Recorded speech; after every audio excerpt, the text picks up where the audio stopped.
Hello friends, Mark Holmes here. As always, I want to thank you all for watching, commenting, subscribing, and being part of the Joe Boo Sports Report. Without you guys, as well as you ladies, you know that this literally does not work. And before you start, you haters out there, before you start trying to stir some shit up, see, I told you he's not a Cowboy fan. He's painting something red over there. Yes, this is Arizona Cardinals. It ain't hanging up in my house. I have somebody who ordered an Arizona Cardinals shot glass rack. And you can't discriminate against somebody else just because they like another team. So chill the hell out. Some of y'all trolls get on my damn nerves. So it is Thursday evening, and we have the Baltimore Ravens going against the Miami Dolphins. And Stewart just got home from the hospital yesterday, and we're not quite ready to do the pick segment together just yet. And we're going to do that either tomorrow or Saturday. In the meantime, what we're doing is we're both taking Baltimore as opposed to the Miami Dolphins to win, and we'll do the rest of the picks later on. Got it? Okay. So on the record, we both have Miami. Okay? In the meantime, our Cowboys, we have a couple of issues. We've lost Randy Gregory now for several weeks. He's been placed on short-term IR with a calf injury, the new injury for the Dallas Cowboys that we seem to just continue to get over and over again. Dak Prescott is 100% healed, he says on his. And Michael Gallup, the return of the Mac, is coming back, and his is supposedly doing really good. So at least there's that good news. And maybe the offense has just got to take over for the defense until we get more people back. We're getting ready to take on the Atlanta Falcons. Atlanta Falcons, who surprisingly are 4-4, and maybe a little bit better than what people were giving them credit for. If the playoffs were to start today, the Atlanta Falcons, believe it or not, would actually be a playoff team, which is kind of crazy at 4-4. But they would be. Coming off that victory over the New Orleans Saints, that helped them a lot. The question you have to ask is, are the Atlanta Falcons really good, or have they actually had, a relatively easy schedule? Two of the victories were New York and New York, so you've got that. And I think the Jaguars were another one that they won against, and then, of course, New Orleans. But the real question is this a revenge game? And if it's a revenge game, for who? We know Dan Quinn was their head coach for 5 seasons, took them to a Super Bowl. They had the biggest meltdown in Super Bowl history, having a 28-3 lead that they gave up. So you wonder, are the Falcons trying to, of course, show Dan Quinn that we're better without you, and seeking revenge against him since they fired him from being their head coach? Which I guess you could say that could be, but I don't know where you're getting revenge. You fired him. I think you've already got your revenge. You're unemployed. You're no longer a head coach. So then the next question is, because we have a couple of players that are from Atlanta, Domantre Kazee, for example, is a former player, and it seems to be a little bit of just a little something there. And then, of course, Dan Quinn, who was the head coach. Now, to me, if you're saying revenge, if you're Dan Quinn, you probably are saying, you know what, you fired me, and I want to get some. Let me clean this real quick. You fired me, and I'm kind of pissed off, and I want to show you that you were wrong.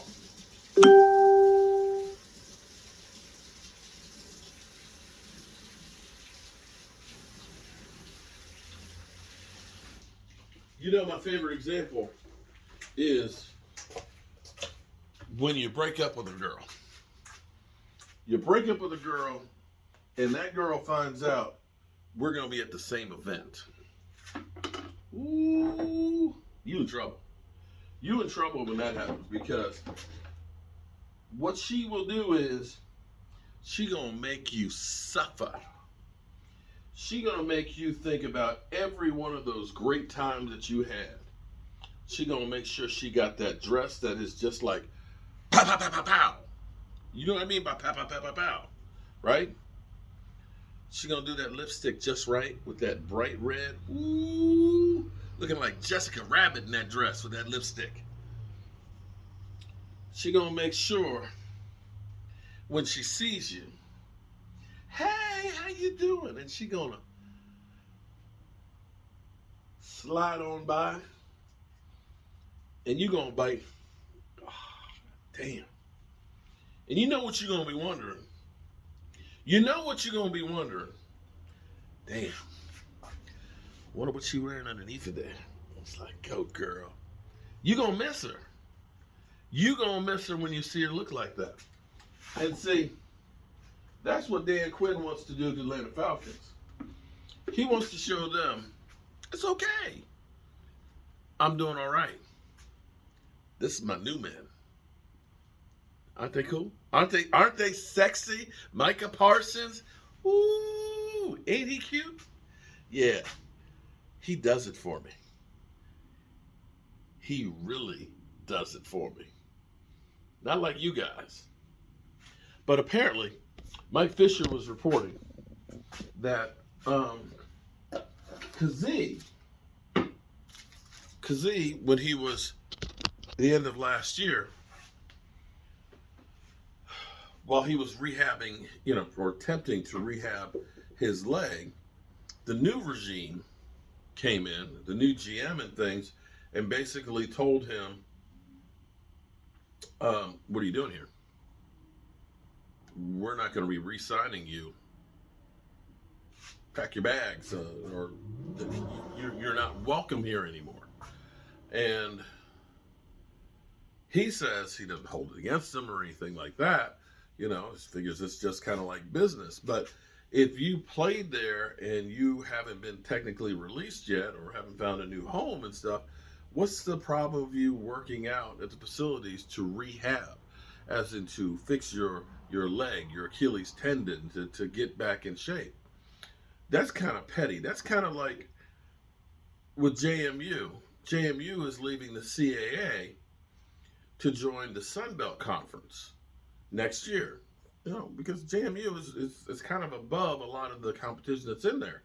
They've won the national championship in Division 1AA, or FCS, excuse me. I still back in JMU, it was Division 1AA. So the conference has basically said, then in none of your sports in this year are you eligible for playoffs or postseason play. Just kind of being petty. It's like, wait a minute. JMU's hosting the soccer tournament for the CAA next week. They've earned a right to be there and play, and you're saying they can't play? It's like, what are you doing? And so if you're Kazee, as well as Dan Quinn, I would think that this is one of those games that you kind of say, yeah, this is my opportunity to kind of get a little bit of revenge on the guys that just kind of said, screw you. And you think about the Atlanta Falcons, I get it. They had the meltdown in the Super Bowl, but at least they went to a Super Bowl. And it's not like they were a team that was constantly going to the Super Bowl. Before Dan Quinn got there, Matt Ryan had been to playoffs, almost every, quite a few times. But he was Tony Romo before Tony Romo was. One and done. He finally got them over the hump into the Super Bowl. He turned that narrative around for only the second time that franchise ever went to a Super Bowl. Now, granted, it went downhill and they couldn't hold a lead, and maybe it was time to go, but, it's a tough business. It's a tough business. And right now, you could look and say, Kyle Shanahan's in that same boat right now with the San Francisco 49ers, because he got that team that 1 year, 13-3 Super Bowl. Everybody thought he was a genius, but you look at all the other years, he's got 4 years of losing records. So I don't know what to tell you. All I can tell you is I can guarantee you that the former Atlanta Falcons players and Dan Quinn are going to be coming to play. And I'd be watching out. Yeah, I'd be watching out if I was Atlanta. All right. I'm gonna catch you a little later.